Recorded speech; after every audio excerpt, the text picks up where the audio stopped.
are going to work. Di ba naka-formal ako, charot.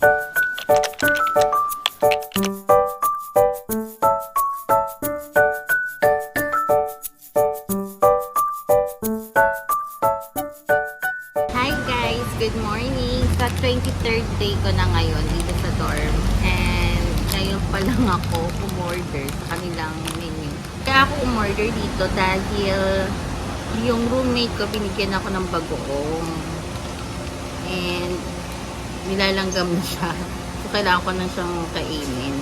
Sayang kasi diba? So yun guys, this is your 160. You have the bangus, the egg, the atsara, the watermelon, juice, and water. And syempre, i-add ko na dyan yung aking kape. And then, ang reason kaya tayo umorder, dahil sa bagoong. Nakalimutan ko guys, maalat pala yung bagoong. Tapos maalat yung isda. Let's work. Let's go.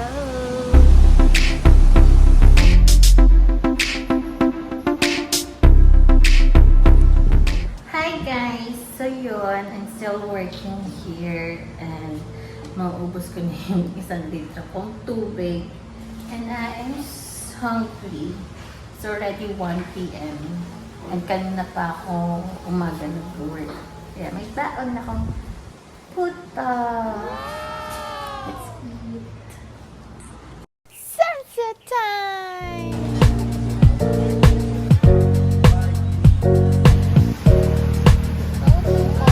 Pila kayo. Pila.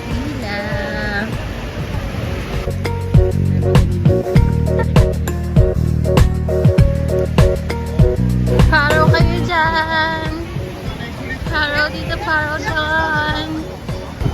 Guys, ang ganda niya in person. Justice.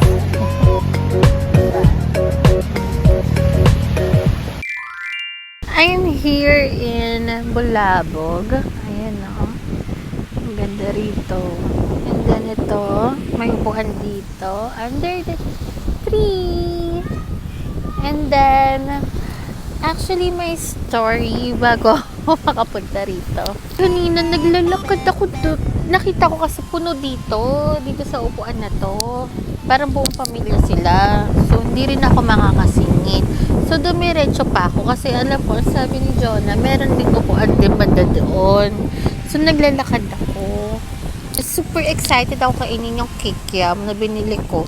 Tapos, ang dilim, diba? Dire-diretso ako habang naghahanap. Tapos, meron doon papalubog. Ayan, no. Ayan, yung papalubog na yan. Diyan ako nadali, natapilok ako. Ang sakit. Pero hinihilot ko siya. Hindi ko sure kung tama ba yung ginagawa ko. Tapos, dala-dala ko yung kikiam. Ang dami kong in-order na kikiam. 40 pesos. Tapos, nakita ko ng Chinese na nakaupo doon. Diyan sa upuan na yan. Ito. So, yung kamay ko. Ayan, yung upuan na yan. Super bilis ko pa maglakad kasi excited na nga ako kainin yung kikiam. Tsaka excited ako sa view na ito. Look at that naman, guys. And the stars. Yan. Isa lang nakikita nyo pero there are lots of stars na here. Ayan. Guys. So, I don't know if naririnig yung boses kasi sobrang hangin. But then again, okay, bye! Sobrang langit dito sa Bulabog. Grabe. Look at the stars. Kaya, doon muna ako sa atin sa hintay. Cannot. Sobrang hangin. Guys, oh. May video kehan. Wala akong cash na dala. Gcash. Iwan ko lang, ma'am. Natanggal sila ng Gcash. Dollar. Dollar pala. Gcash na dollar. Dollar yun. Try mo, ma'am. Next time, ma'am. Dala ka ng kasama, ma'am. Bakit? Hindi pwedeng mo ako lang mag-isa? Natutuwa kasi ako. Gusto ko sila panoorin. Thank you for watching all the way through. I'm your travel genie and hope your travel wish will come true. Ganda naman ang sandal sa laptop ko.